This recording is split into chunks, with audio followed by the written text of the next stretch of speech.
सहनाववतो सहनौ भुनक्तो सह वीर्यङ्करवावहै तेजस्विनावधीतमस्तु मा विद्विषावहै।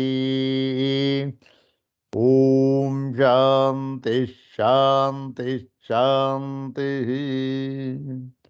ॐ नारायणं पद्मभुवं वसिष्ठं शक्तिं च तत्पुत्रपराशरं च व्यासं शुकं गौडपदं महान्तं गोविन्दयोगीन्द्रमथस्य शिष्यं श्रीशङ्कराचार्यमथस्य पद्मपादं च हस्तामलकं च शिष्यं तं तोटकं वार्तिककारमन्यान् अस्मद्गुरून् सन्ततमानतोऽस्मि।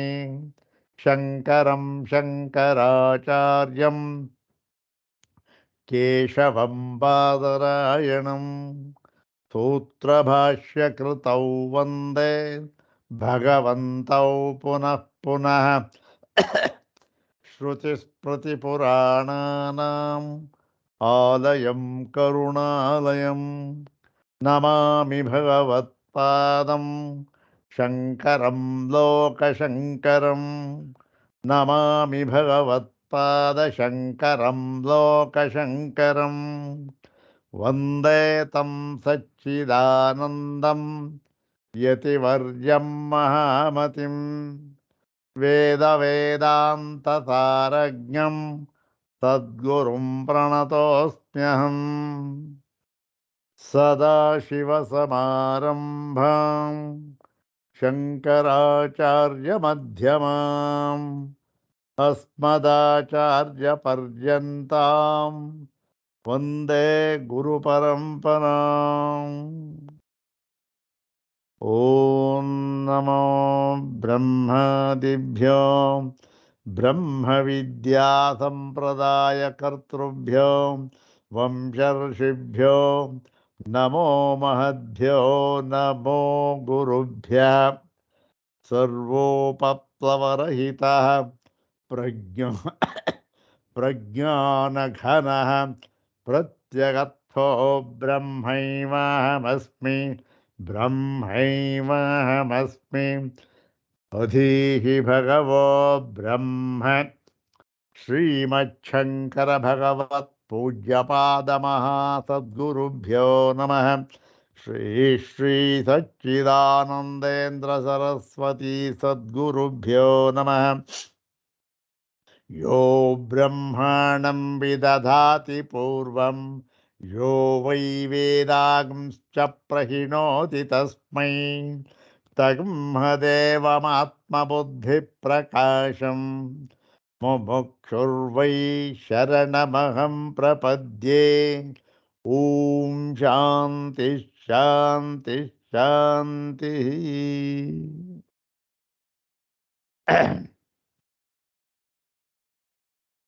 अग्रे उपस्थितानां सर्वेषां भवतां जिज्ञासूनां हार्दं स्वागतं व्याहरामि। इदानीन्तन चिन्तनविषयः ब्रह्मसूत्रशाङ्करभाष्यं।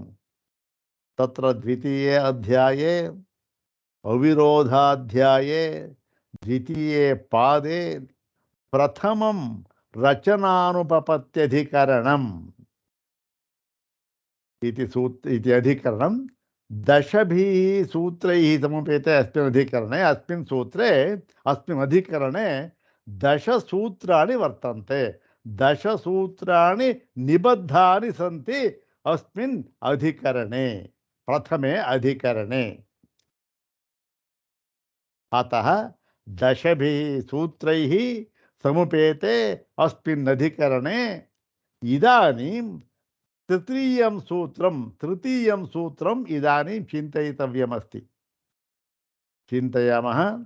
पादादितोपि इदं तृतीयं सूत्रम्।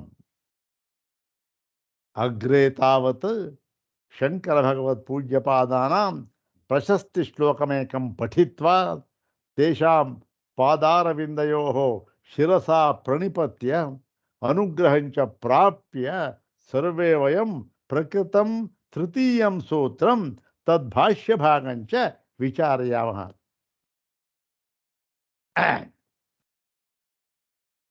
ॐ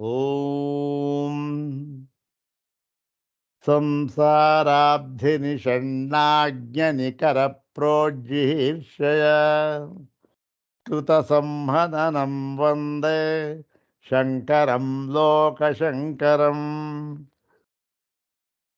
ॐ संसाराब्धिनिषण्णाग्निकरप्रोज्जिहीर्षय कृतसंहननं वन्दे शङ्करं लोकशङ्करम्।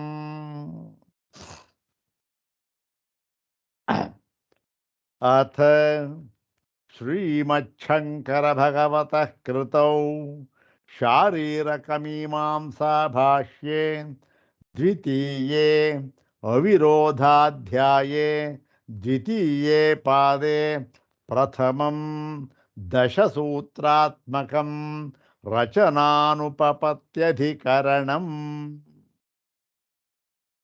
इदानीं तत्र निबद्धानि सर्वाणि दशसूत्राणि एकवारं पठामः। ॐ रचनानुपपत्तेश्च नानुमानम् ॐ प्रवृत्तेश्च ॐ पयोम्बुवच्चेत्तत्रापि ॐ व्यतिरेकानवस्थितेश्चानपेक्षत्वात् ॐ अन्यत्राभावाच्च न तृणादिवत् ॐ अभ्युपगमेऽप्यर्थाभावात् ॐ पुरुषाश्मवदिति चेत्तथापि ॐ अङ्गित्वानुपपत्तेश्च ॐ अन्यथानुमितौ च ज्ञशक्तिवियोगात् ॐ विप्रतिषेधाच्चाथमञ्जसम्। ॐ शान्ति शान्ति शान्तिः। इदानीं प्रकृतं तृतीयं सूत्रम् अस्मिन् अधिकरणे उपनिबद्धं तृतीयं सूत्रं पयोम्बुवच्चेत् तत्रापि इति तृतीयं सूत्रं यथामति इदानीं विचारयामः। ॐ पयोम्बुवच्चेत् तत्रापि ॐ पयोम्बुवच्चेत् तत्रापि। अस्य सूत्रस्य अन्वयः कथं वर्तते? अन्वयस्तु एवं वर्तते। पयोम्बुवच्चेत् तत्रापि पयोवत् अम्बुवत् पयोम्बुवत् पयोवत् अम्बुवत्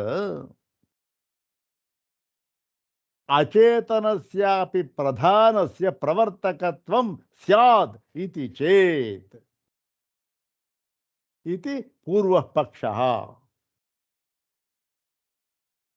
अथ उत्तरः पक्षः किं? तत्रापि तत्रापि इति कुत्र? पयोम्बुनोः तत्र पयोम्बुनोः चेतनाधिष्ठितं प्रवर्तकत्वं दृश्यते। पयोम्बुनोः प्रवर्तकत्वं चेतनाधिष्ठितं दृश्यते। ಏನಾಯಿತು ನೋಡಿ, ಪಯೋಂಬುವಚ್ಚೇತ್ ತತ್ರಾಪಿ ಪಯೋವತು ಅಂಬುವತು ಹಾಲಿನಂತೆ ಮತ್ತೆ ನೀರಿನಂತೆ. ಏನು ಹಾಲಿನಂತೆ ನೀರಿನಂತೆ ಅಂತಂದ್ರೆ ಅಚೇತನಸ್ಯಾಪಿ ಪ್ರಧಾನಸ್ಯ ಪ್ರವರ್ತಕತ್ವಂ ಸ್ಯಾದಿತಿ. ಇದು ಯಾರು ಹೇಳ್ತಾ ಇರ್ತಕ್ಕಂಥ ಮಾತು? ಈ ಒಂದು ಸಾಂಖ್ಯನು ಹೇಳ್ತಕ್ಕಂಥ ಮಾತು, ಪ್ರಧಾನ ಅಂತ ಹೇಳ್ತಕ್ಕಂಥದ್ದು. ಆದರೂ ಕೂಡ ಇಲ್ಲಿ ಇನ್ನೊಂದು ವಾದ ಅವರಲ್ಲೇ ಇರತಕ್ಕಂಥದ್ದು ಸ್ವಭಾವವಾದ ಅಂತಕ್ಕಂಥದ್ದು ಒಂದಿದೆ. ಅದರ ಒಂದು ಛಾಯೆಯೂ ಕೂಡ ಇಲ್ಲಿ ಬಂದಿದೆ. ಇರಲಿ, ಏನು ಅಂತಂದರೆ ನೋಡಿ, ಹಾಲಿನಂತೆ ಮತ್ತು ನೀರಿನಂತೆ ಇದು ಎರಡು ಏನಾಗಿದೆ, ಅಚೇತನ ವಸ್ತುಗಳು. ಆದರೂ ಕೂಡ ಇವಕ್ಕೆ ಪ್ರವರ್ತಕತ್ವ ಅಂತಕ್ಕಂಥದ್ದು ಇದೆ, ನಾವು ಕಂಡಿದ್ದೇವೆ. ಹಾಲು ಮೊಸರಾಗಿ ಪರಿಣಾಮವಾಗುತ್ತದೆ, ಮತ್ತೆ ನೀರು ಪ್ರವಹಿಸುತ್ತದೆ. ಇವಕ್ಕೆಲ್ಲ ಚೇತನತ್ವ ಅಂತ ಬರುತ್ತೆ, ಪ್ರವರ್ತಕತ್ವ ಅಂತ ಇದೆ. ಆದರೆ ಸ್ವತಃ ಏನಾಗಿವೆ ಇವು?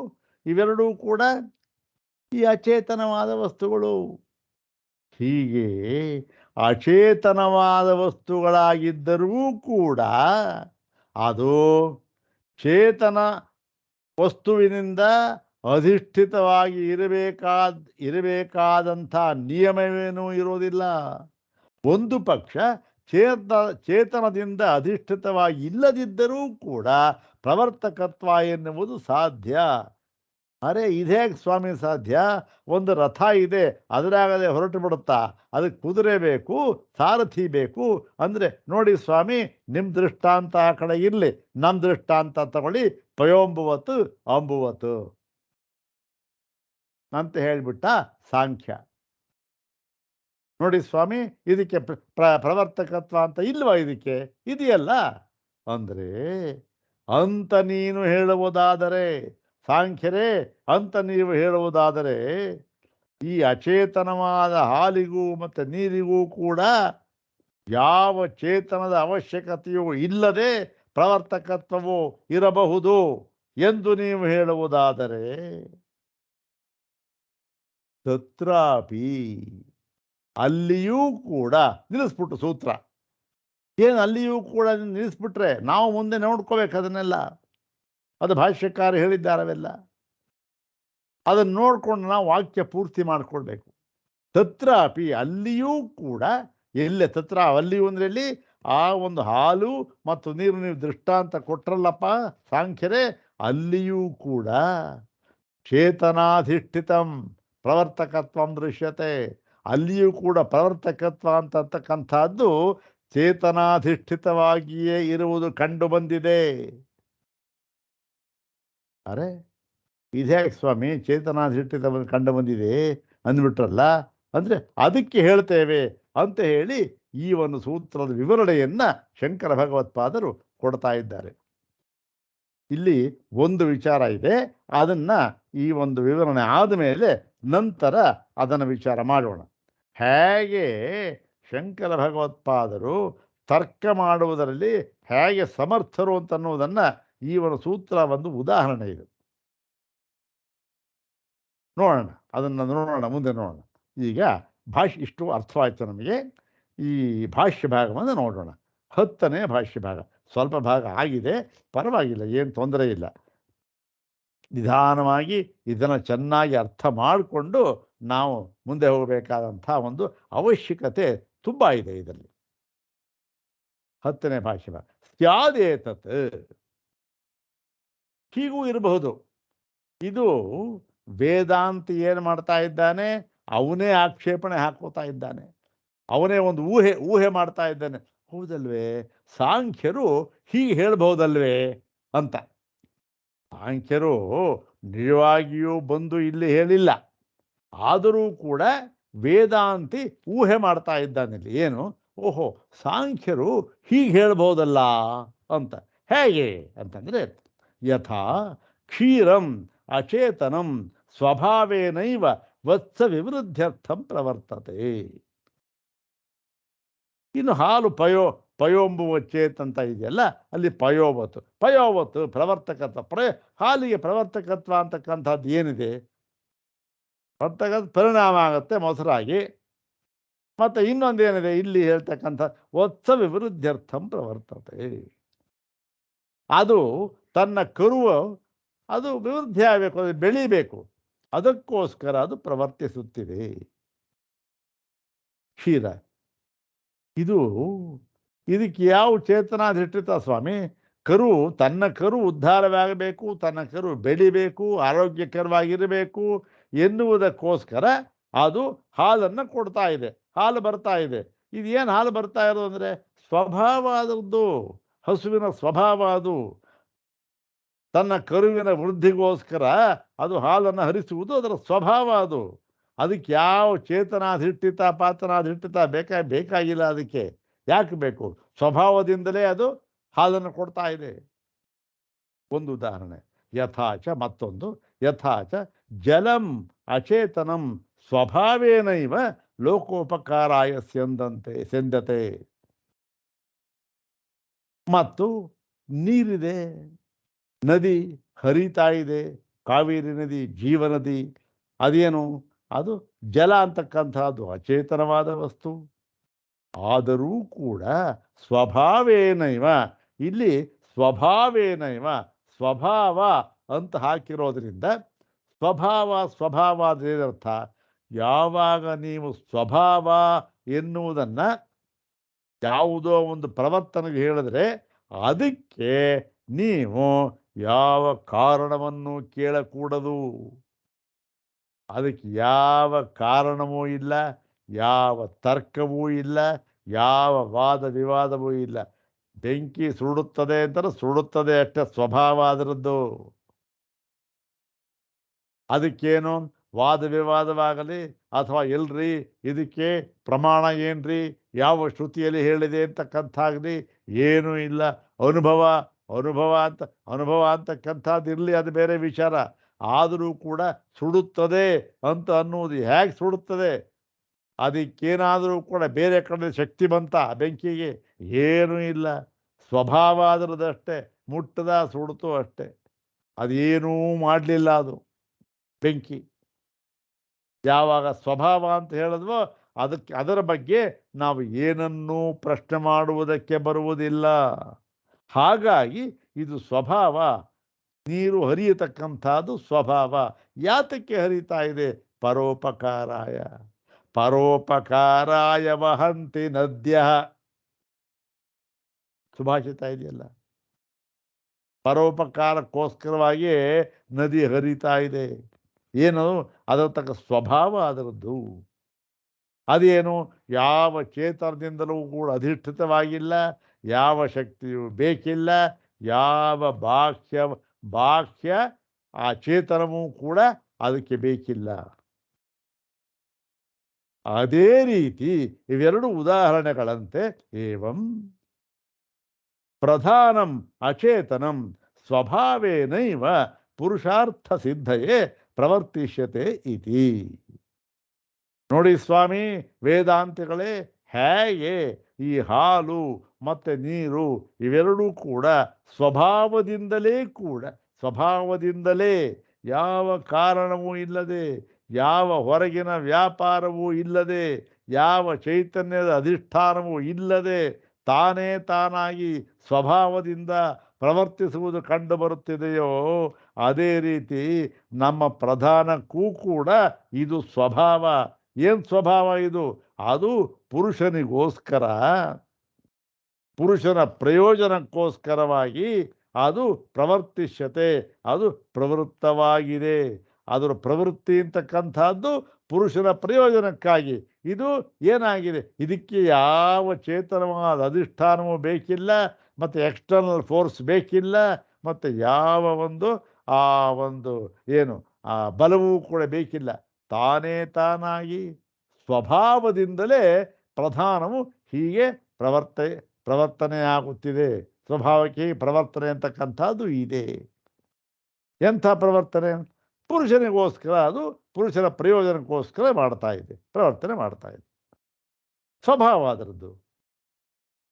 ಅದಕ್ಕೆ ಯಾಕೆ ನೀವು ಚೇತನ ಅಚೇತನ ಇದು ಕಂಡು ನಿಮ್ಮದು ಪ್ರಧಾನ ಅಚೇತನವಾಗಿರತಕ್ಕಂಥದ್ದು ಎಲ್ಲಾದರೂ ಕೂಡ ಪ್ರವರ್ತನೆ ಮಾಡುವುದಕ್ಕೆ ಆಗುತ್ತಾ ಅಂತೆಲ್ಲ ತರ್ಕ ಮಾಡ್ತಾ ಇದ್ದೀರಾ? ನೀರು ಹಾಲು ಅಚೇತನ ಅಲ್ವಾ? ಅದು ಪ್ರವರ್ತನೆ ಆಗ್ತಾ ಇಲ್ವಾ? ಅದು ಸ್ವಭಾವ ಸ್ವಾಮಿ. ಅದೇ ರೀತಿ ನಮ್ಮ ಪ್ರಧಾನಕ್ಕೂ ಕೂಡ ಇದು ಸ್ವಭಾವ. ಏನು ಸ್ವಭಾವ? ಅದು ಪುರುಷನಿಗೋಸ್ಕರ ಅದು ದುಡಿತಾ ಇದೆ, ಪ್ರವರ್ತನೆ ಆಗ್ತಾ ಇದೆ. ಅದಕ್ಕೆ ಇದು ಸ್ವಭಾವ. ಅದು ಸ್ವಭಾವ ಅಂತ ಹೇಳಿದ್ದಕ್ಕೆ ನೀವು ಕಾರಣ ಕೇಳ್ಕೊಡೋದು. ಯಾವ ಚೇತನವೂ ಇಲ್ಲ, ಎಂಥದ್ದು ಇಲ್ಲ, ಅಧಿಷ್ಠಾನವೂ ಇಲ್ಲ, ಏನೂ ಇಲ್ಲ, ಯಾವುದೂ ಬೇಕಿಲ್ಲ. ಸ್ವಭಾವ ಅದರದ್ದು. ಹೀಗೆಂದು ಈ ಸಾಂಖ್ಯನು ಹೇಳಬಹುದು. ಇದು ಅವರ ಮನಸ್ಸಿನಲ್ಲಿ ಉದ್ಭವ ಆಯ್ತು. ಅದೇ ಹೀಗೆ ಹೇಳ್ಬೋದಲ್ಲ ಸಾಂಖ್ಯ ಅಂತ. ಅದಕ್ಕೆ ಉತ್ತರವನ್ನು ಹೇಳ್ತಾ ಇದ್ದಾರೆ ಈಗ ಆಚಾರ್ಯರು. ಅಲ್ಲಿ ಸೂತ್ರಕಾರ ಏನು ಹೇಳಿದ್ರು, ಪಯೋಂಬುವ ಚೇತ್, ಅಲ್ಲಿವರೆಗೆ ಈ ಅರ್ಥ ಆಯಿತು. ತತ್ರಾಪಿ ಅಂತಂದ್ರೆ ಇದು ಈ ಸಿದ್ಧಾಂತ ಭಾಗ. ತತ್ರಾಪಿ ಏನು ತತ್ರಾಪ, ಅಲ್ಲಿಯೂ ಕೂಡ ಏನು ಅದನ್ನು ನೋಡೋಣ, ಭಾಷ್ಯ ಭಾಗದಲ್ಲಿ ನೋಡೋಣ. ನೈತತ್ ಸಾಧು ಉಚ್ಯತೆ. ನೋಡಿ, ಸಾಂಖ್ಯರ ಈ ಒಂದು ವಿಚಾರಧಾರೆ ಇದೆಯಲ್ಲ, ಇದು ಸಾಧುವಲ್ಲ, ಇದು ಸಾಧು ಅಂತ ನಮಗೆ ಕಂಡು ಬರುವುದಿಲ್ಲ. ಯತಃ ತತ್ರಾಪಿ ಪಯೋಂಬುನೋ ಚೇತನಾಧಿಷ್ಠಿತಯೋರೇವ ಪ್ರವೃತ್ತಿ ಇತಿ ಅನುಮಿಮೀಮಹೇ. ಯಾಕೆ ಅಂತಂದ್ರೆ ನೋಡಿ, ಅಲ್ಲಿಯೂ ಕೂಡ ತತ್ರಾಪಿ, ಅಲ್ಲಿಯೂ ಕೂಡ ಅಲ್ಲಿಯೂ ಕೂಡ ತತ್ರಾಪಿ ಅಂತ ಹೇಳಿದೆ. ಇದು ಸೂತ್ರದಲ್ಲಿ ಇದೆ. ತತ್ರಾಪಿ ಏನರ್ಥ, ಅದು ಈ ಅರ್ಥ ಬರೆದಿದ್ದಾರೆ ನೋಡಿ ಇಲ್ಲಿ.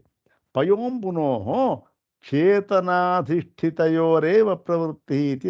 ಈ ಹಾಲು ಮತ್ತು ನೀರು ಎರಡೂ ಕೂಡ ಅದಕ್ಕೆ ಪ್ರವೃತ್ತಿ ಇದೆ. ಆದರೆ ಯಾವಾಗ ಗೊತ್ತಾ ಸಾಂಖ್ಯರೇ, ಅದು ಯಾವಾಗ ಚೇತನದಿಂದ ಅಧಿಷ್ಠಿತವಾಗುತ್ತದೆಯೋ ಆಗ ಮಾತ್ರ ಅದರ ಪ್ರವೃತ್ತಿ ಎಂಬುದಾಗಿ ನಾವು ಅನುಮಾನ ಮಾಡುತ್ತೇವೆ. ಒಂದು ವೇಳೆ ಚೇತನದಿಂದ ಅಧಿಷ್ಠಿತವಾಗಿ ಇಲ್ಲದಿದ್ದರೆ ಪ್ರವೃತ್ತಿ ಸಾಧ್ಯವೇ ಇಲ್ಲ. ಹಾಲು ನೀರಿಗೂ ಕೂಡ ಪ್ರವೃತ್ತಿ ಸಾಧ್ಯವೇ ಇಲ್ಲ. ಸ್ವಾಮಿ, ಏನು ಚೇತನ ಸ್ವಾಮಿ, ಅದು ಏನು ಕಾಣ್ತಾ ಇದೆಯಲ್ಲ ಸ್ವಾಮಿ, ನೀರು ಹರಿತಾ ಇದೆ, ಅಲ್ಲಿ ಯಾವ ಚೇತನ ಸ್ವಾಮಿ? ಹಾಲು ಸುರಿತಾ ಇದೆ, ಕರು ಕುಡಿತಾ ಇದೆ, ಅಲ್ಲಿ ಯಾವ ಚೇತನ ಬಂತು ಸ್ವಾಮಿ? ಹಸುವಿನ ಸ್ವಭಾವ ಕರುವಿಗೆ ಹಾಲು ಕುಡಿಸೋದು, ಹೌದು ತಾನೆ? ತಾಯಿಯ ಸ್ವಭಾವ ಏನಾದ್ರು ಪ್ರಯತ್ನ ಪಡ್ತಾಳ, ಅದಕ್ಕೆ ಏನು ಮಾಡ್ತಾಳೆ? ಏನೂ ಇಲ್ಲ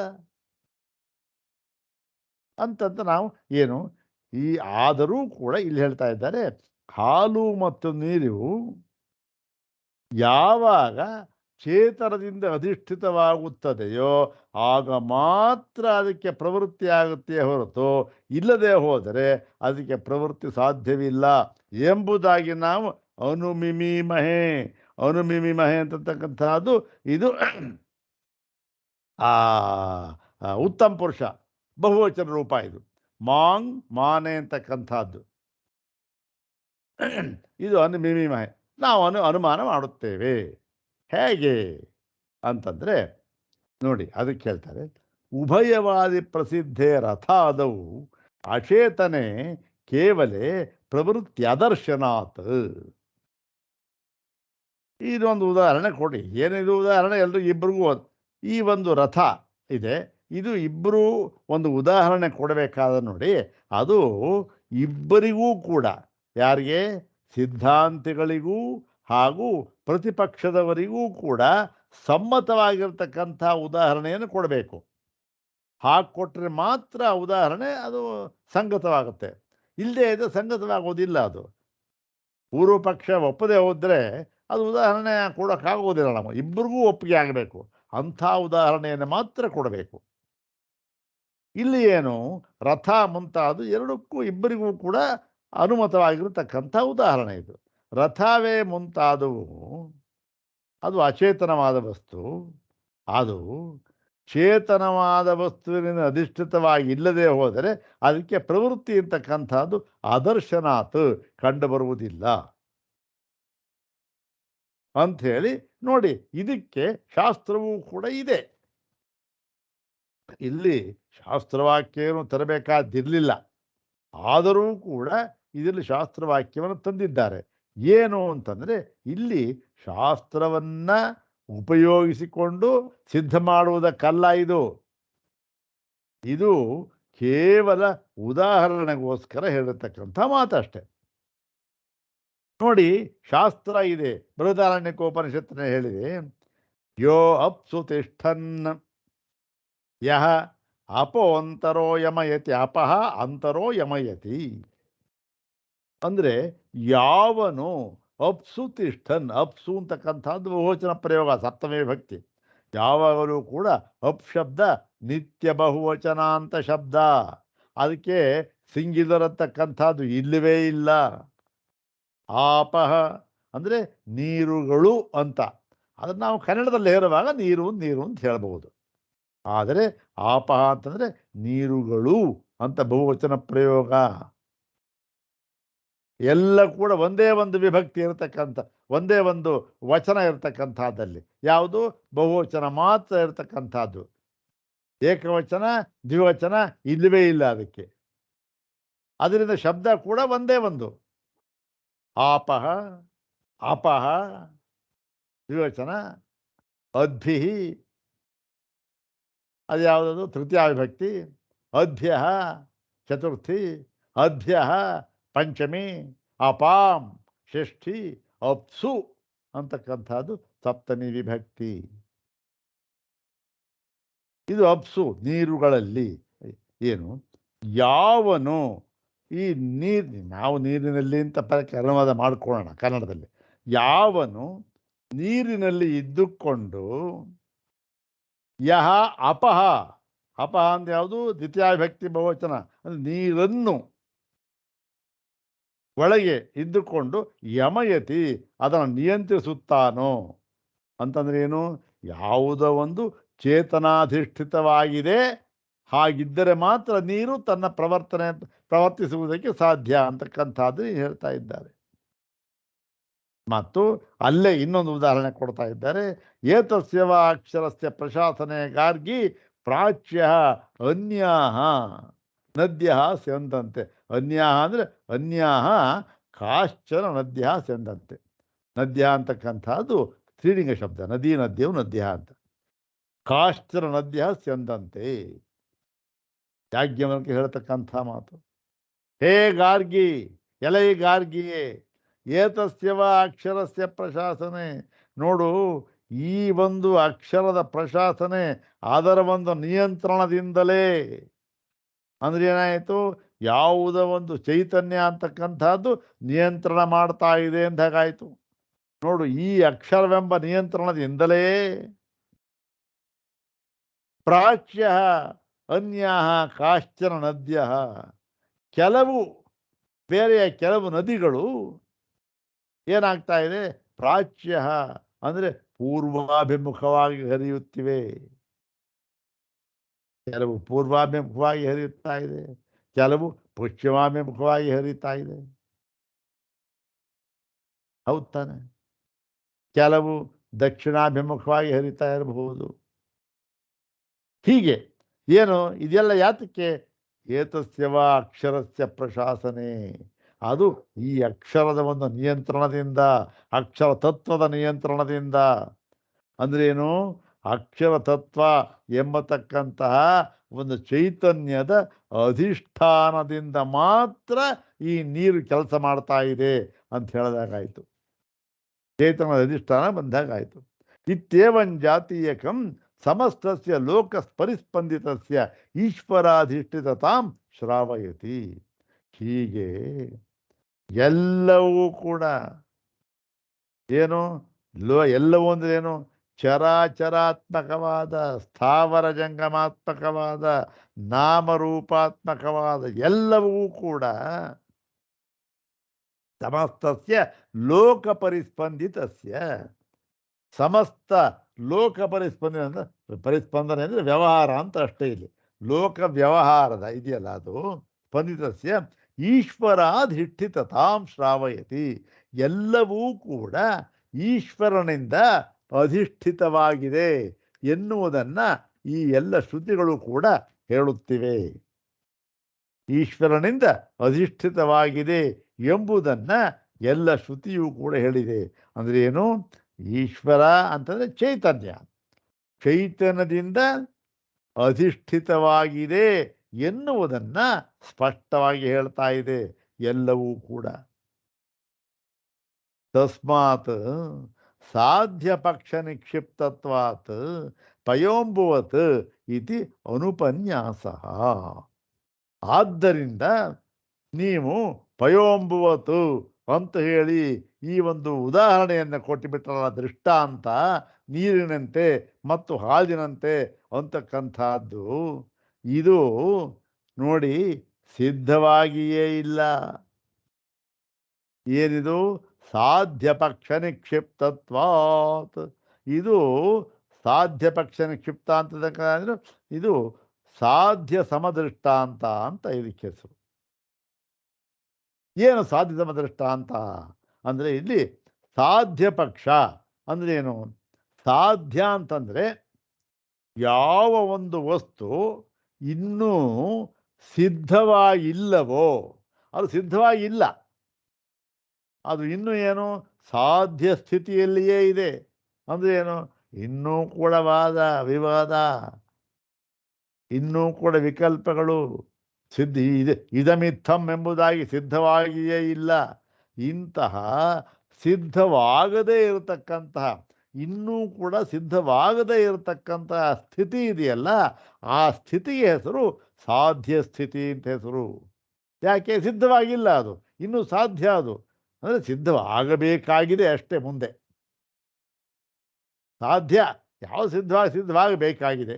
ಅದು ಯಾವುದರಿಂದಲೂ ಉಪನಿಷತ್ ಪ್ರಮಾಣ ಬೇಕಾದರೂ ಆಗಬಹುದು, ಅನುಭವ ಪ್ರಮಾಣ ಬೇಕಾದರೂ ಆಗಬಹುದು, ಇನ್ನೇನಾದರೂ ಆಗಬಹುದು. ಇನ್ನೂ ಸಿದ್ಧವಾಗಿಲ್ಲ, ಅದಕ್ಕಿನ್ನೂ ಸಾಧ್ಯ ಸ್ಥಿತಿಯಲ್ಲಿ ಇದೆ. ಹಾಗೆ ಇದು ಕೂಡ ಸಾಧ್ಯ ಪಕ್ಷದಲ್ಲಿ ಇರುವುದರಿಂದ, ಯಾಕೆ ಇದು ಚೇತನಾಧಿಷ್ಠಿತವೋ ಅಲ್ಲವೋ ಅಂತಕ್ಕಂಥದ್ದು ಇನ್ನೂ ಕೂಡ ನಿಶ್ಚಯವಾಗಿಯೇ ಇಲ್ಲ. ಮುಂದೆ ನಿಶ್ಚಯ ಮಾಡ್ತಾರೆ ಅದನ್ನು. ನಿಶ್ಚಯವಾಗಿ ಹೀಗಿರೋದ್ರಿಂದ ನೀವು ಕೊಟ್ಟ ದೃಷ್ಟಾಂತ ಸರಿಯೇ ಇಲ್ಲ. ದೃಷ್ಟಾಂತ ಕೊಡಬೇಕಾದ್ರೆ ಏನು? ಅದು ಇದಮಿತ್ತಂ ಅಂತ ಸಿದ್ಧವಾಗಿರಬೇಕು. ನೋಡಿ, ಬೆಂಕಿಯು ಹೇಗೆ ಸುಡುತ್ತದೆಯೋ ಹಾಗೆ ಎಂದರು. ಇವಾಗ ಬೆಂಕಿಯು ಹೇಗೆ ಸುಡುತ್ತದೆಯೋ ಹಾಗೆ ಅಂತಂದರೆ, ಬೆಂಕಿಯು ಸುಡುತ್ತದೆ ಅಂತ ಅನ್ನುವುದು ಸಾಧ್ಯ ಪಕ್ಷದಲ್ಲಿದೆಯೋ ಅದು ಸಿದ್ಧ ಪಕ್ಷದಲ್ಲಿದೆಯೋ? ಅದು ಸಿದ್ಧ ಪಕ್ಷದಲ್ಲಿ ಇದೆ. ಯಾಕೆ? ಸಿದ್ಧವಾಗಿ ಬಿಟ್ಟಿದೆ. ಬೆಂಕಿಯು ಸುಡುತ್ತದೆ, ಅದು ಏನು ಅದರ ವಿಕಲ್ಪ ಇಲ್ಲವೇ ಇಲ್ಲ, ಅದರ ಮೇಲೆ ಸಿದ್ಧವಾಗಿ ಬಿಟ್ಟಿದೆ. ಹೀಗೆ ಸಿದ್ಧವಾದ ಒಂದು ವಸ್ತುವನ್ನು ಉದಾಹರಣೆಯನ್ನಾಗಿ ಕೊಟ್ಟರೆ ಮಾತ್ರ ಅದು ಉದಾಹರಣೆ ಅಂತ ಆಗುತ್ತೆ. ಇನ್ನೂ ಸಿದ್ಧವಾಗೇ ಇಲ್ಲ, ಅಂಥದ್ದನ್ನು ಉದಾಹರಣೆ ಕೊಡೋಕ್ಕಾಗೋದಿಲ್ಲ. ಯಾಕೆ? ಅದೇ ಸಿದ್ಧವಾಗಿಲ್ಲ, ಇನ್ನು ಉದಾಹರಣೆ ಏನು ಕೊಡೋದು ಹೀಗೆ ಅಂತ ಅಂದರೆ ಸಾಧ್ಯವಿಲ್ಲ ಅದು. ಹಾಗೆ ಇದು ಇನ್ನೂ ಕೂಡ ಸಾಧ್ಯ ಪಕ್ಷ ನಿಕ್ಷಿಪ್ತತ್ವ, ಸಾಧ್ಯ ಪಕ್ಷದಲ್ಲಿಯೇ ಇರುವುದರಿಂದ ಇದಕ್ಕೆ ಒಳ್ಳೆಯ ಉದಾಹರಣೆ ಸಾಧ್ಯ ಪಕ್ಷದಲ್ಲೇ ಇದೆ ಅಂತಕ್ಕಂಥದ್ದಕ್ಕೆ ನೋಡಿ, ಮಾಂಡೂಕ್ಯದಲ್ಲಿ ಒಳ್ಳೆಯ ಉದಾಹರಣೆ ಇದೆ. ನಾವು ನೋಡಿದ್ದೇವೆ ಅದನ್ನು.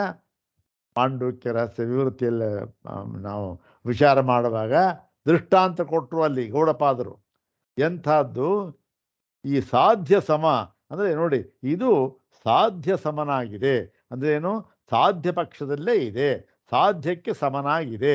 ಯಾವುದದು ಅಂದರೆ ಬೀಜಾಂಕುರಾಖ್ಯೋ ದೃಷ್ಟಾಂತ. ಬೀಜಾಂಕುರಾಖ್ಯೋ ದೃಷ್ಟಾಂತ ಸದಾ ಸಾಧ್ಯ ಸಮೋಹಿ ಸಹ ನಹಿ ಸಾಧ್ಯ ಸಮೋಹೇತು ಸಿದ್ಧೌ ಸಾಧ್ಯಸ್ಯ ಯುಜ್ಯತೆ. ಎಂಥ ತರ್ಕ ನೋಡಿ. ಬೀಜಾಂಕುರಾಖ್ಯೋ ದೃಷ್ಟಾಂತ ಅವನಲ್ಲಿ ಕೊಟ್ಟಿದ್ದ ನೋಡಿ, ಸ್ವಾಮಿ ಬೀಜಾಂಕುರದಂತೆ ಅಂದ್ಬಿಟ್ಟಿದ್ದ. ಬೀಜಾಂಕುರ ದೃಷ್ಟಾಂತ ಆಗುತ್ತೇನೆಯ? ದೃಷ್ಟಾಂತವೇ ಆಗೋದಿಲ್ಲ ಅದು. ಯಾಕೆ? ಅದು ಸಿದ್ಧವಾಗಿಯೇ ಇಲ್ಲ, ಇನ್ನೂ ಸಾಧ್ಯ ಪಕ್ಷದಲ್ಲೇ ಇದೆ. ಯಾಕೆ? ಬೀಜ ಮೊದಲು ಮೊಳಕೆ ಮೊದಲು ಅಂತಕ್ಕಂಥದ್ದು ಎಲ್ಲರೂ ಸಿದ್ಧವಾಗಿದೆಯಾ? ಇದುವರ ತನಕ ಯಾವನೂ ಸಿದ್ಧ ಮಾಡಿಲ್ಲ ಅದನ್ನು. ಯಾವುದನ್ನು?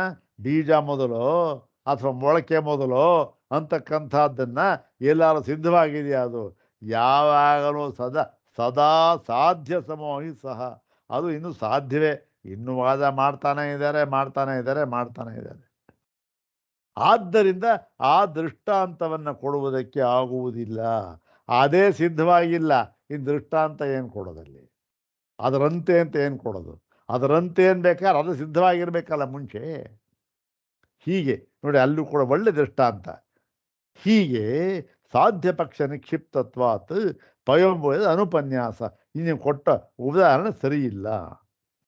ಮತ್ತು ಇನ್ನೊಂದು, ಅಲ್ಲ ಸ್ವಾಮಿ, ಇಷ್ಟೆಲ್ಲ ಹೇಳಿದ್ರಿ, ನೀವು ಆ ನೀರಿಗೂ ಮತ್ತು ಹಾಲಿಗೂ ಕೂಡ ಚೈತನ್ಯ ಇರಬೇಕು ಅಂತ ಹೇಳ್ಬಿಟ್ರಲ್ಲ, ಅದು ಹೇಗದು? ಅದಕ್ಕೆ ಯಾವ ಚೈತನ್ಯ ಇದೆ ಅಂತಂದ್ರೆ ಅದಕ್ಕೆ ಹೇಳ್ತಾ ಇದ್ದಾರೆ ಇವಾಗ.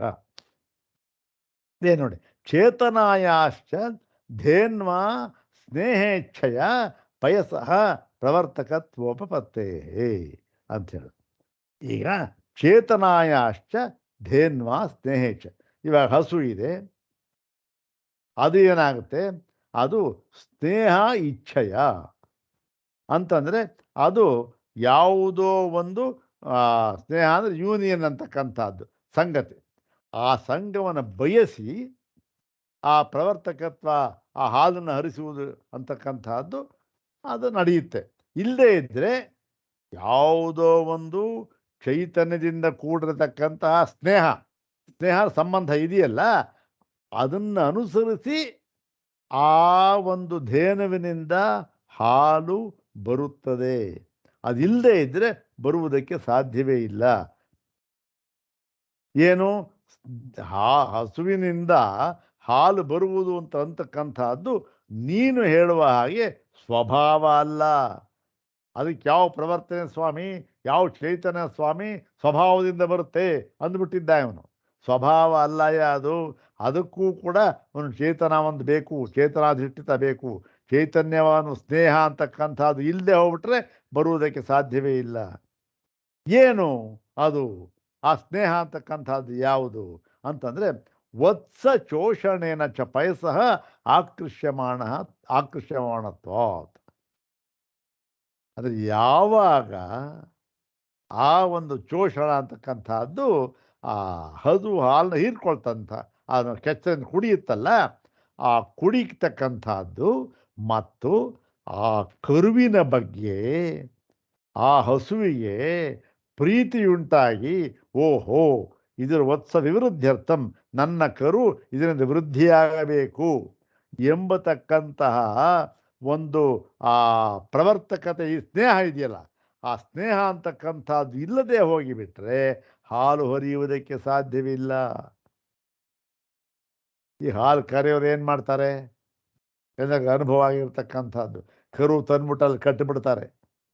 ಕಟ್ಟಿಬಿಟ್ಟು ಕೆಲವರು ಏನು ಮಾಡ್ತಾರೆ, ಸ್ವಲ್ಪ ಹೊತ್ತು ಅದನ್ನು ಕುಡಿಯೋಕೆ ಬಿಡ್ತಾರೆ. ಆವಾಗ ಪಾಪ ಅದೇನು ಮಾಡುತ್ತೆ, ಓ ನನ್ನ ಕರು ಕುಡಿತಾ ಇದೆ ಅಂತ ಬಿಡುತ್ತೆ, ಅವಾಗ ಎಲ್ಲ ಹೀರ್ಕೊಂಡ್ಬಿಡ್ತಾರೆ. ಅದಿರಲಿ ಬೇರೆ ವಿಚಾರ ಅದು. ಹೀಗೆ ಏನು ಅದಿಲ್ಲದೆ ಹೋಗ್ಬಿಟ್ರೆ, ಆ ಪ್ರವೃತ್ತಿ ಇಲ್ಲದೆ ಹೋಗ್ಬಿಟ್ರೆ ಹಾಲು ಅದನ್ನು ಅದು ಸೊರೆ ಬಿಡೋದಿಲ್ಲ ಅಂತಲ್ಲ, ಹಾಗೆ ಬಿಡೋದಿಲ್ಲ ಅದು, ಆಕರ್ಷಣೆ ಮಾಡೋದು. ನ ಚ ಅಂಬುರ್ನೋಪಿ ಅತ್ಯಂತಂ ಅನಪೇಕ್ಷ ನಿಮ್ದ ಭೂಮ್ಯಾದ್ಯಪೇಕ್ಷತ್ವ ಚಂದನಸ್ಯ. ನೀರು ಹರಿಯುವುದೇ ಸ್ವಭಾವವಾಗಿ ಬಿಟ್ಟಿದ್ದರೆ ಅದಕ್ಕೆ ಇವತ್ತು ಮೋಟಾರ್ ಯಾಕೆ ಬೇಕಾಗಿತ್ತು, ಪಂಪ್ ಯಾಕೆ ಬೇಕಾಗಿತ್ತು, ಅದೇ ಮೇಲಕ್ಕೆ ಹೋಗ್ಬಿಡ್ಬೇಕಾಗಿತ್ತು ಹರಿಯೋ ಸ್ವಭಾವ ಇಲ್ಲ. ಅದು ಏನಿದ್ದರೂ ಕೂಡ ಅದಕ್ಕೆ ಗ್ರಾವಿಟಿ ಇರ್ತಕ್ಕಂಥದ್ದು ಬೇಕೇ ಬೇಕು. ನೀರು ಎತ್ತರದ ಸ್ಥಳದಲ್ಲಿರಬೇಕು. ಎತ್ತರದ ಸ್ಥಳದಿಂದ ನಿಮ್ನ ಸ್ಥಳಕ್ಕೆ ಮಾತ್ರ ಹರಿಯತಕ್ಕಂಥದ್ದು. ಹಾಗಿಲ್ಲದೆ ಹೋಗ್ಬಿಟ್ಟಾದ್ರೆ ಹರಿಯೋದಕ್ಕೆ ಸಾಧ್ಯವೇ ಇಲ್ಲ. ಹಾಗೆ ಇವೆಲ್ಲವೂ ಕೂಡ ಆ ಒಂದು ಯಾವುದೋ ಒಂದು ಬಾಹ್ಯ ಚೈತನ್ಯವನ್ನು ಅಪೇಕ್ಷೆ ಮಾಡೇ ಮಾಡುತ್ತೆ. ಮತ್ತು ಇವೆಲ್ಲವೂ ಕೂಡ ಚೇತನಾಪೇಕ್ಷಂತೂ ಸರ್ವತ್ರ ಉಪದರ್ಶಿತಂ, ಎಲ್ಲವೂ ಕೂಡ ಚೈತನ್ಯದಿಂದ ಅಧಿಷ್ಠಿತವಾಗಿದೆ ಎನ್ನುವುದನ್ನು ನಾವು ಅನೇಕ ಬಾರಿ ತೋರಿಸಿಕೊಟ್ಟಿರುತ್ತೇವೆ. ಉಪದರ್ಶಿತಂ ಇಲ್ಲೂ ಹೇಳಿದ್ರಲ್ಲ, ಯಾವುದು ಆ ಒಂದು ಉಪನಿಷತ್ ಭಾಗನ, ಎಲ್ಲವೂ ಕೂಡ ಚೈತನ್ಯದಿಂದ ಅಧಿಷ್ಠಿತವಾಗಿದೆ. ಏತಸ್ಯವಾಕ್ಷರಸ್ಯ ಪ್ರಶಾಸನೆ ಗಾರ್ಗಿ ಸೂರ್ಯಾಚಂದ್ರಮಸೌ ವಿಧೃತೌ ತಿಷ್ಠತಃ. ಅಯ್ಯಯ್ಯೋ, ಯಾವ ನೀರು ಸ್ವಾಮಿ, ಸೂರ್ಯ ಚಂದ್ರ ಇವರುಗಳೇ ಕೂಡ ಏತಸ್ಯ ಅಕ್ಷರಸ್ಯ ಪ್ರಶಾಸನೆ ಗಾರ್ಗಿ, ಈ ಒಂದು ಅಕ್ಷರ ತತ್ವದ ಒಂದು ನಿಯಂತ್ರಣದಿಂದ ತಮ್ಮ ವ್ಯಾಪಾರವನ್ನು ಮಾಡುತ್ತಿದ್ದಾರೆ. ಯಾರು? ಸೂರ್ಯ, ಚಂದ್ರ, ನಕ್ಷತ್ರ, ಭೂಮಿ, ವಾಯು ಎಲ್ಲರೂ ಕೂಡ ಇವನ ಒಂದು ಚೈತನ್ಯದ ಬಲದಿಂದ ವ್ಯಾಪಾರ ಮಾಡ್ತಾ ಇದ್ದಾರೆ ಅಂತ ಹೇಳಿ ಎಲ್ಲವೂ ಕೂಡ ಚೈತನ್ಯದಿಂದ ಕೂಡತಕ್ಕಂತಹದ್ದು, ಚೈತನ್ಯದ ಬಲದಿಂದ ಕೂಡತಕ್ಕಂತಹದ್ದು ಎನ್ನುವುದನ್ನು ತೋರಿಸಿಕೊಟ್ಟಿರುತ್ತೇವೆ ನಾವು ಉಪನಿಷತ್ತಿನಲ್ಲಿ. ಆದ್ದರಿಂದ ನೀವು ಕೊಡ ದೃಷ್ಟಾಂತ ಸರಿ ಇಲ್ಲ ಅಂತ ಹೇಳಿಬಿಟ್ರು. ಈಗ ಇನ್ನೊಂದು ನೋಡಿ, ಎಷ್ಟು ಪೂರ್ವಾಪರ ನಮಗೆ ಚೆನ್ನಾಗಿ ಸೂತ್ರಭಾಷ್ಯ ಅದು ಏನಂತಂದರೆ ಈ ನಿತ್ಯ ನೂತನ ಅಂತಂತಂದ. ಈ ನಿತ್ಯ ನೂತನ ಅಂದರೆ ಒಂದೊಂದು ಬಾರಿ ಓದ್ದಾಗಲೂ ಕೂಡ ಒಂದೊಂದು ಹೊಸದ ಅನುಭವ ನಮಗೆ ಆಗಬೇಕು. ಅದು ಎಲ್ಲಿ? ಈ ಕವಿತ್ವ ಅಂತ ಅನ್ನೋದ್ರಲ್ಲಿ ಅದು ಸಾಧ್ಯವಾಗುತ್ತೆ. ಅದು ನಿಜವಾದ ಕವಿ. ಒಂದು ಕಾವ್ಯ ಅಂತಂದ್ರೆ ಏನು? ನೆನ್ನೆ ಒಂದು ಉಪನ್ಯಾಸನ ಮೊನ್ನೆ ಕಳಿಸ್ಕೊಟ್ಟಿದ್ರು ನಮ್ಮ ಅರವಿಂದ ಬಾಬು ಅವರು, ಡಾಕ್ಟರ್ HV ನಾಗರಾಜರಾವ್ ಅಂತ. ನಮ್ಮಲ್ಲೂ ಮಾಡಿದ್ರು ಅವರು 2-3 ಸರಿ ಮಾಡಿದ್ರು. HV ನಾಗರಾಜರಾವ್ ಅಂತ ಪ್ರಸಿದ್ಧ ವಿದ್ವಾಂಸ, ಮೈಸೂರಿನವರು. ಅವರು ಸೌಂದರ್ಯ ಲಹರಿಯನ್ನು ಕುರಿತು ಉಪನ್ಯಾಸ ಮಾಡಿದ್ರು ಓಕರ ಇನ್ಸ್ಟಿಟ್ಯೂಟಲ್ಲಿ. ಅದರದ್ದು ಕಳಿಸ್ಕೊಟ್ಟಿದ್ರು, ನಾನು ಪೂರ್ತಿ ಕೇಳಿದೆ. ಅದ್ಭುತವಾಗಿ ಹೇಳಿದರು. ಮೊದಲ ಒಂದು 10 ನಿಮಿಷ, ಕಾಲು ಗಂಟೆ ಏನೋ ಬರೀ ಸಂಸ್ಕೃತದಲ್ಲೇ ಮಾತನಾಡಿದ್ರು ಶಂಕರ ಭಗವತ್ಪಾದರ ಒಂದು ವಿಚಾರವಾಗಿ. ನಂತರ ಸೌಂದರ್ಯ ಲಹರಿಯಲ್ಲಿ ಕಾವ್ಯ ಸೌಂದರ್ಯ ಎಂಬ ವಿಚಾರವಾಗಿ ಮಾತನಾಡಿದಾಗ ಇದು ಹೇಳಿದ್ರು, ಕಾವ್ಯ ಅಂತ ಪಕ್ಷದಲ್ಲಿ ಇರಲಿ, ಅದೆಲ್ಲ ಅದನ್ನು ಆಸ್ವಾದನೆ ಮಾಡಬೇಕಾದ್ರೆ ಅದಕ್ಕೂ ಅವರೇ ಹೇಳಿದಂಥ ಮಾತು, ಒಂದು ರಸಿಕತೆ ಅಂತಕ್ಕಂಥದ್ದು ಬೇಕು, ಇಲ್ಲದೇ ಇದ್ದರೆ ಏನೂ ಆಗೋದಿಲ್ಲ ಅಂತಕ್ಕಂಥದ್ದು ಇರಲಿ, ಆ ವಿಚಾರ ಬೇಡ. ಯಾಕೆ ಇಲ್ಲಿ ನಿತ್ಯ ನೂತನ ಅಂತಕ್ಕಂಥದ್ದು ಕೇಳಿದೆ ಅಷ್ಟೆ. ಈ ಸೂತ್ರ ಭಾಷ್ಯನೂ ಅದೇ ಥರ ಒಂದೊಂದು ವಿಚಾರ ಮಾಡುವಾಗಲೂ ಒಂದೊಂದು ಹೊಳಿತಾ ಇರುತ್ತೆ. ಇಲ್ಲಿ ಏನು ಮಾಡಿದೆ ನೋಡಿ, ಇಲ್ಲಿ 11ನೇ ಭಾಷ್ಯ ಭಾಗ ಒಂಚೂರು ಮುಗಿಸ್ಬಿಡ್ತೀನಿ, ಮುಗಿದೋಗ್ಬಿಟ್ಟಿದೆ. ಉಪಸಂಹಾರದ ವಚನಾನ್ನೇತಿ ಚೇನ್ನ ಕ್ಷೀರವದ್ಧಿ ಇತ್ಯತ್ರ ತು ಬಾಹ್ಯ ನಿಮಿತ್ತ ನಿರಪೇಕ್ಷಮಪಿ ಸ್ವಾಶ್ರಯಂ ಕಾರ್ಯಂ ಭವತಿ ಇತ್ಯೇತತ್ ಲೋಕದೃಷ್ಟ್ಯಾ ನಿದರ್ಶಿತಂ. ಈ ಸಾಂಖ್ಯ ಏನು ಮಾಡಿಬಿಟ್ಟ, ಇದು ಹಿಡ್ಕೊಂಬಿಟ್ಟ. ಯಾರನ್ನ? ಆಚಾರ್ಯರನ್ನ. ಅಲ್ಲ ಸ್ವಾಮಿ, ನೀವು ಇಷ್ಟೊಂದು ದೊಡ್ಡವರು, ಇಷ್ಟೊಂದು ತರ್ಕಶಾಸ್ತ್ರವನ್ನು ಓದಿದ್ದೀರಿ, ನೀವು ಈ ಥರನ ಹೇಳೋದು? ಏನಪ್ಪ ನಾನು ಏನು ಹೇಳಿದೆ? ಸರಿಯಾಗಿ ಹೇಳಿದ್ನಲ್ಲ. ಅಲ್ಲ ಸ್ವಾಮಿ, ಹಿಂದೆ ನೀವು ಇದೇ ಭಾಗವನ್ನು ಉಪಸಂಹಾರ ದರ್ಶನಾನ್ನೇತಿ ಚೇನ್ನ ಕ್ಷೀರವದ್ಧಿ ಅಂತ ಅನ್ನುವ ಒಂದು ಸೂತ್ರದಲ್ಲಿ ವ್ಯಾಖ್ಯಾನ ಮಾಡ್ತಾ ನಮಗೇನು ಹೇಳಿದ್ರಿ? ಉಪಸಂಹಾರ ದರ್ಶನಾತ್. ಉಪಸಂಹಾರ ಅಂದರೆ ಏನು? ಎಲ್ಲವನ್ನು ಸ್ವೀಕಾರ ಮಾಡುವುದರಿಂದ, ಎಲ್ಲವನ್ನು ಏನು? ಕಾರಕ ವ್ಯಾಪಾರಗಳನ್ನು. ಅದು ಯಾವ ಸಂದರ್ಭ ಏನು ಅಂತ ಮತ್ತೆ ಹೇಳ್ತೇನೆ. ಆ ಸಾಂಖ್ಯ ಒಂದು ಆಕ್ಷೇಪಣೆ ಮಾಡ್ತಾನೆ. ಅಲ್ಲ ಸ್ವಾಮಿ, ನಿಮ್ಮ ಬ್ರಹ್ಮ ಜಗತ್ತನ್ನು ಸೃಷ್ಟಿ ಮಾಡದ ಅಂತ ಹೇಳ್ತೀರ, ಮತ್ತೆ ಅವನಿಗೆ ಯಾವ ಕಾರಕವೂ ಬೇಕಿಲ್ಲ, ಯಾವ ಸಾಧನವೂ ಬೇಕಿಲ್ಲ, ಏನೂ ಬೇಕಿಲ್ಲ, ಹಾಗೆ ಸೃಷ್ಟಿ ಮಾಡಿಬಿಟ್ಟ, ಅವನು ಸರ್ವಜ್ಞ ಸರ್ವಶಕ್ತ ಅಂತೆಲ್ಲ ಹೇಳಿಬಿಟ್ರಿ. ಇದೆಲ್ಲ ಬರೀ ಬುರುಡೆ ಅಲ್ವಾ ಸ್ವಾಮಿ? ಯಾವುದಾದರೂ ಕೂಡ ಒಂದು ಪದಾರ್ಥ ಆಗಬೇಕಾದರೆ ಅದಕ್ಕೆ ಒಂದು ಉಪಾದಾನ ಕಾರಣ ಅಂತ ಬೇಡವಾ? ಅದಕ್ಕೆ ಸಾಧನ ಬೇಡವಾ? ಕಾರಣಗಳು ಬೇಡವಾ? ಒಂದು ಮಂಚ ಮಾಡಬೇಕು, ಮೇಜು ಮಾಡಬೇಕು, ಮರ ಬೇಡವಾ? ಬಡಗಿ ಬೇಡವಾ? ಉಳಿ ಬೇಡವಾ? ಅದನ್ನು ಸಮ ಮಾಡೋದಕ್ಕೆ ಸಾಧನ ಬೇಡವಾ? ಅವೆಲ್ಲ ಇಲ್ಲದೆ ಹೇಗಾಗ್ಬಿಡುತ್ತೆ? ಇಂಥ ವಿಚಿತ್ರ ಪ್ರಪಂಚ ಮಾಡೋದಕ್ಕೆ ಏನು ಬೇಡವಂತೆ. ಭಗವಂತ ಹಾಗೆ ಮಾಡಿಬಿಟ್ನಂತೆ. ಹೇಗೆ ಸ್ವಾಮಿ ಒಪ್ಪತ್ತೆ? ಯಾವ ಒಂದು ಕಾರಕವೂ ಇಲ್ಲದೆ ಉಪಸಂಹಾರ ದರ್ಶನಾತ್ ನ. ಲೋಕದಲ್ಲಿ ಉಪಸಂಹಾರವನ್ನು ಮಾಡ್ಕೋಬೇಕಲ್ಲ, ಉಪಸಂಹಾರ ಇಲ್ಲ ಸ್ವೀಕಾರ ಮಾಡಬೇಕು, ಸಾಧನಗಳನ್ನು ಸ್ವೀಕಾರ ಮಾಡಿ ಆ ಪದಾರ್ಥವನ್ನು ಮಾಡಬೇಕು ಅಂತಂದರೆ ಅಂತ ನಾವು ಹೇಳಿದ್ದಕ್ಕೆ, ಹೇಗೆ ನಿಮ್ಮ ಬ್ರಹ್ಮ ಏನು ಸ್ವೀಕಾರ ಮಾಡದೆ ಮಾಡಿಬಿಡ್ತಾನೆ ಅಂದಿದ್ದಕ್ಕೆ ನೀವೇನು ಹೇಳಿದ್ರಿ? ಆಗ ಇದೇ ಉದಾಹರಣೆ ಕೊಟ್ಟಿದ್ದೀರಿ. ಕ್ಷೀರವದ್ಧಿ ನೋಡಪ್ಪ, ಕ್ಷೀರಕ್ಕೆ ಏನು ಬೇಕು? ಕ್ಷೀರ ಮೊಸರಾಗೋದಕ್ಕೆ ಏನು ಬೇಕು? ಏನೂ ಬೇಕಿಲ್ಲ ಅಂತ ಹೇಳಿದ್ರಿ. ಹೌದು ತಾನೆ? ಏನೂ ಬೇಕಿಲ್ಲ ಕ್ಷೀರಕ್ಕೆ, ಅದರಾಗಲೇ ಸ್ವಭಾವವಾಗಿ ಪರಿವರ್ತನೆ ಆಗಿಬಿಡುತ್ತೆ. ಅಂತ ನೀವು ಅಲ್ಲಿ ಹೇಳಿದ್ರಿ. ಇಲ್ಲಿ ಪ್ಲೇಟ್ ಟರ್ನ್ ಮಾಡಿಬಿಟ್ರಿ. ಸ್ವಭಾವ ಇಲ್ಲ. ಏನು ಸ್ವಭಾವ? ಸ್ವಭಾವ ಅಂತಲ್ಲ, ಇದಕ್ಕೂ ಕೂಡ ಚೇತನಾಧಿಷ್ಠಿತ ಅದು ಬೇಕೇ ಬೇಕು ಅಂತ ಇಲ್ಲಿ ಹೇಳ್ಬಿಟ್ರಿ. ಅಲ್ಲೂ ನಾವು ಅದನ್ನು ಆಕ್ಷೇಪಣೆ ಮಾಡಿದ್ವಿ ನಾವು. ಏನು ಸ್ವಾಮಿ, ಹಾಲು ಮೊಸರಾಗಬೇಕಾದ್ರೆ ನೀವು ಸ್ವಭಾವ ಅಂತ ಹೇಳ್ಬಿಟ್ರಲ್ಲ, ಹೇಗಾಗುತ್ತೆ ಸ್ವಾಮಿ? ಅದಕ್ಕೆ ಒಂದು ಔಷ್ಣ್ಯ ಅಂತಕ್ಕಂಥದ್ದು ಬೇಡವಾ? ಶಾಖ ಅನ್ನೋದು ಬೇಡವಾ? ಫ್ರಿಜ್ಜಲ್ಲಿ ಇಟ್ಬಿಡಿ, ಹಾಲು ಮೊಸರಾಗ್ಬಿಡುತ್ತಾ? ಎಲ್ಲರೂ ಮೊಸರಾಗುತ್ತಾ ಸ್ವಾಮಿ? ಆಗೋದೇ ಇಲ್ಲ. ಹಾಗಾಗಿ ಔಷ್ಣ್ಯ ಅಂತಕ್ಕಂಥದಕ್ಕೆ ಆವಾಗ ಏನು ಹೇಳಿದ್ರಿ? ಓ ಇಲ್ಲಪ್ಪ, ಇಲ್ಲಪ್ಪ, ಹಾಗಲ್ಲ, ಅದು ಬಾಹ್ಯ ಸಾಧನ ನಿರಪೇಕ್ಷ ಅಂತ ನಾವು ಹೇಳಿದ್ರು ಅಂತ ಹೇಳಿದ್ರಿ. ಅಂತೇನು? ಹೊರಗಿನ ಯಾವ ಸಾಧನವನ್ನು ಅಪೇಕ್ಷಿಸದೆ ಅಂತ ಹೇಳಿದ್ರಿ ಅಂತ ಹೇಳ್ಬಿಟ್ಟು ಸಮರ್ಥನೆ ಮಾಡ್ಕೊಂಬಿಟ್ರಿ ನೀವಲ್ಲಿ. ಈಗ ಇಲ್ಲಿ ಹೇಳ್ತಾ ಇದ್ದೀರಿ ಏನೂ ಇಲ್ಲ, ಚೈತನ್ಯ ಒಂದು ಬೇಕೇ ಬೇಕು ಅಂತಕ್ಕಂಥದ್ದು ಇಲ್ಲಿ ಅಲ್ಲೇ ಹೇಳ್ಬಿಟ್ರಿ. ಏನು ಬೇಕಿಲ್ಲ, ಸ್ವಭಾವದಿಂದಲೇ ಯಾವ ಬಾಹ್ಯ ಸಾಧನವನ್ನು ಬೇಕಿಲ್ಲ ಅಂತ ಅಲ್ಲೇ ಹೇಳ್ಬಿಟ್ರಿ. ಇಲ್ಲಿ ಹೇಳ್ತಾ ಇದ್ದೀರಿ ಹೀಗೆ. ಏನು ಸ್ವಾಮಿ, ಅಲ್ಲಿ ಹಾಗೆ ಹೇಳಿದ್ರಿ, ಇಲ್ಲಿ ಹೀಗೆ ಹೇಳಿದ್ರಿ, ಒಂದಕ್ಕೊಂದು ವಿರುದ್ಧವಾಗಿ ಹೇಳಿಬಿಟ್ರಿ. ಹೇಗೆ ಬೇಕೋ ಹಾಗೆ ಹೇಳ್ತಾ ಇದ್ದೀರಿ. ನಿಮ್ಮದು ವಾದ ಅಲ್ಲ ಸ್ವಾಮಿ, ಇದು ವಾದ ಅಲ್ಲ, ಬರೀ ಹರಟೆ ನಿಮ್ಮದು ಅಂದ್ಬಿಟ್ಟ. ಅದಕ್ಕೆ ಹೇಳ್ತಾ ಇದ್ದಾರೆ ಇಲ್ಲಿ, ನೋಡಪ್ಪ ಹಾಗಲ್ಲ, ಅಲ್ಲೂ ಸರಿಯಾಗಿ ಹೇಳಿದ್ದೇವೆ, ಇಲ್ಲೂ ಸರಿಯಾಗಿ ಹೇಳ್ತಾ ಇದ್ದೇವೆ. ಏನು? ಅಲ್ಲಿ ನಾವು ಏನು ಹೇಳಿದ್ದೇವೆ ಗೊತ್ತೇನು? ನಿನ್ನ ಆಕ್ಷೇಪಣೆ ಏನಿತ್ತೋ ಅಷ್ಟಕ್ಕೆ ಉತ್ತರವನ್ನು ಹೇಳಿದ್ದೆವು ನಾವಲ್ಲಿ. ನೀನು ಏನು ಹೇಳಿದ್ದೆ? ಯಾವ ಬಾಹ್ಯ ಸಾಧನವನ್ನು ಇಲ್ಲ ಅಪೇಕ್ಷಿಸದೆ, ಯಾವ ಒಂದು ಉಪಾದಾನ ಕಾರಣವೂ ಇಲ್ಲದೆ, ಕುಂಬಾರ ಮಡಕೆ ಮಾಡಬೇಕಾದ್ರೆ ಕುಂಬಾರ ಒಬ್ಬ ಇದ್ಬಿಟ್ಟು ಸಾಕ? ಮಣ್ಣು ಬೇಡವಾ? ಚಕ್ರ ಬೇಡವಾ? ಕೋಲ್ ಬೇಡವಾ? ನೀರು ಬೇಡವಾ?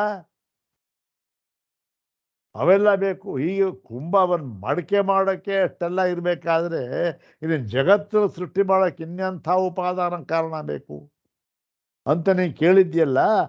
ಅದಕ್ಕೆ ನಾವು ಹೇಳಿದ್ದೀವಿ, ಯಾವ ಒಂದು ಬಾಹ್ಯ ಸಾಧನವನ್ನು ಅಪೇಕ್ಷಿಸದೆ ಅಂತ ಹೇಳಿ ಈ ಹಾಲಿನ ದೃಷ್ಟಾಂತವನ್ನು ಕೊಟ್ಟಿದ್ವಿ. ಹಾಲು ಮೊಸರಾಗುವುದಕ್ಕೆ ಯಾವ ಒಂದು ಬಾಹ್ಯ ಸಾಧನ ಕಾರಣ ಅಂತಕ್ಕಂಥದ್ದು ಬೇಕಿಲ್ಲ. ಅಂತರ್ ಸಾಧನ ಬೇಕೇ ಇರ್ಬೋದು, ಔಷ್ಣ್ಯ ಬೇಕು, ಅದನ್ನು ನಾವು ಹೇಳ್ತಾ ಇಲ್ಲ. ಬಾಹ್ಯ ಸಾಧನ ಅಂದರೆ ಉಪಾದಾನ ಕಾರಣ ಯಾವುದು ಬೇಕಿಲ್ಲ ಅನ್ನುವಷ್ಟಕ್ಕೆ ಮಾತ್ರ ನಾವು ಅಲ್ಲೇ ಹೇಳಿದ್ದೆವು. ಅದೂ ಸರಿಯಾಗಿದೆ. ಆದರೆ ಇಲ್ಲಿ ಹೇಳ್ತಾ ಇದ್ದೇವೆ, ಇಲ್ಲಿ ಇಲ್ಲಿ ನಾವು ಹೇಳ್ತಾ ಇರ್ತಕ್ಕಂಥದ್ದು ಚೈತನ್ಯ. ಚೈತನ್ಯದಿಂದ ಅನಧಿಷ್ಠಿತವಾಗಿದ್ದರೆ ಯಾವುದೂ ಸಾಧ್ಯವಿಲ್ಲ ಅಂತ ಇಲ್ಲಿ ಹೇಳ್ತಾ ಇದ್ದೇವೆ. ಆದ್ದರಿಂದ ಇಲ್ಲಿ ನಿನ್ನ ಪ್ರಶ್ನೆಗೆ ಉತ್ತರ ಇಲ್ಲಿ ಸರಿಯಾಗಿದೆ, ಅಲ್ಲಿಯೂ ಕೂಡ ನಿನ್ನ ಪ್ರಶ್ನೆಗೆ ಉತ್ತರ ನಾವು ಸರಿಯಾಗಿ ಹೇಳಿದ್ದೆವು. ಏನು? ಆಯಾಯ ಸಂದರ್ಭಕ್ಕೆ ಆಯಾಯ ಪ್ರಶ್ನೆ ಹೇಗಿದೆಯೋ ಅದಕ್ಕೆ ತಕ್ಕಂತೆ ಉತ್ತರವನ್ನು ಹೇಳಿದ್ದೇವೆ ಅಷ್ಟೇ ಅಂತ ಹೇಳಿ ಇಲ್ಲಿ ಅದನ್ನು ಸಮರ್ಥನೆ ಮಾಡ್ತಾ ಇದ್ದಾರೆ. ಅಂತೆ ಬಾಹ್ಯ ನಿಮಿತ್ತ ನಿರಪೇಕ್ಷಮಪಿ ಸ್ವಾಶ್ರಯಂ ಕಾರ್ಯಂ ಭವತಿ ಇತ್ಯ. ಅಲ್ಲಿ ಒಂದು ಲೋಕದೃಷ್ಟಿಯಿಂದ ಹೊರಗಿನ ಯಾವ ಸಾಧನವೂ ಇಲ್ಲದೆ, ಅಂದ್ರೇನು, ಉಪಾದಾನ ಕಾರಣವೂ ಇಲ್ಲದೆ ಭಗವಂತ ಸೃಷ್ಟಿಸಬಲ್ಲ ಎಂಬುದಕ್ಕೆ ಆ ನಿದರ್ಶನವನ್ನು ಕೊಟ್ಟಿದ್ದೆವು ನಾವು. ಆದರೆ ಇಲ್ಲಿ ನಾವೇನು ಕೊಡ್ತಾ ಇದ್ದೇವೆ ಗೊತ್ತೇ? ಇಲ್ಲಿ ಅಲ್ಲಿ ಲೋಕದೃಷ್ಟಿಯಿಂದ, ಇಲ್ಲಿ ಶಾಸ್ತ್ರ ದೃಷ್ಟಿಯಿಂದ, ಪಾರಮಾರ್ಥಿಕ ದೃಷ್ಟಿಯಿಂದ ಹೇಳ್ತಾ ಇದ್ದೇವೆ. ಎಲ್ಲವೂ ಕೂಡ ಈಶ್ವರಾಧಿಷ್ಠಿತವಾಗಿದೆ, ಈಶ್ವರನಿಂದ ಅಧಿಷ್ಠಿತವಾಗಿದೆ, ಚೈತನ್ಯದಿಂದ ಅಧಿಷ್ಠಿತವಾಗಿದೆ, ಇರಲೇಬೇಕು, ಇಲ್ಲದಿದ್ದರೆ ಪ್ರವೃತ್ತಿ ಸಾಧ್ಯವಿಲ್ಲ ಅಂತ ಇಲ್ಲಿ ಹೇಳ್ತಾ ಇದ್ದೇವೆ. ಶಾಸ್ತ್ರ ದೃಷ್ಟಿಯಾತು ಪುನಃ ಸರ್ವತ್ರೈವ ಈಶ್ವರಾಪೇಕ್ಷತ್ವಂ ಆಪದ್ಯಮಾನಂ ನ ಪರಾಣುದ್ಯತೆ. ಪರಾಣುದ್ಯತೆ ಅಂದರೆ ಅದನ್ನು ನಾವು ಈ ತಿರಸ್ಕಾರ, ಅಲ್ಲಗಳೆಯುವುದಿಲ್ಲ ಅಂತ ಅರ್ಥ. ನ ಪರಾಣುದ್ಯತೆ, ಅಲ್ಲಗಳೆಯುವುದಿಲ್ಲ ಅಂದರೆ ಎಲ್ಲದರಲ್ಲೂ ಕೂಡ ಈಶ್ವರಾಧಿಷ್ಠಿತ, ಈಶ್ವರನಿಂದ ಅಂದರೆ ಚೈತನ್ಯದಿಂದ ಅಧಿಷ್ಠಿತವಾಗಿರಬೇಕು ಎನ್ನುವುದನ್ನು ಇಲ್ಲಿ ಶಾಸ್ತ್ರದೃಷ್ಟಿಯಿಂದ ನಾವು ಯಾವ ಕಾರಣಕ್ಕೂ ಕೂಡ ನಾವು ಅಲ್ಲಗಳೆದಿರುವುದಿಲ್ಲ, ಅದನ್ನೇ ನಾವು ಒಪ್ಪಿದ್ದೇವೆ ಅಂತ ಇಲ್ಲಿ ಅದನ್ನು ಸಮರ್ಥನೆ ಮಾಡ್ಕೊಂಡು ಹೇಳ್ತಾ ಇದ್ದಾರೆ. ಮುಂದಿನ ಸೂತ್ರನೂ ಚೆನ್ನಾಗಿದೆ. ಅದನ್ನು ಮುಂದಿನ ಭಾಗದಲ್ಲಿ ನೋಡೋಣ. ಒಂದೇ ಒಂದು ವಿಚಾರ ಹೇಳಿಬಿಡ್ತೇವೆ, ಒಂದೇ ಒಂದು ನಿಮಿಷ. ಈ ನಾಳೆಯಿಂದ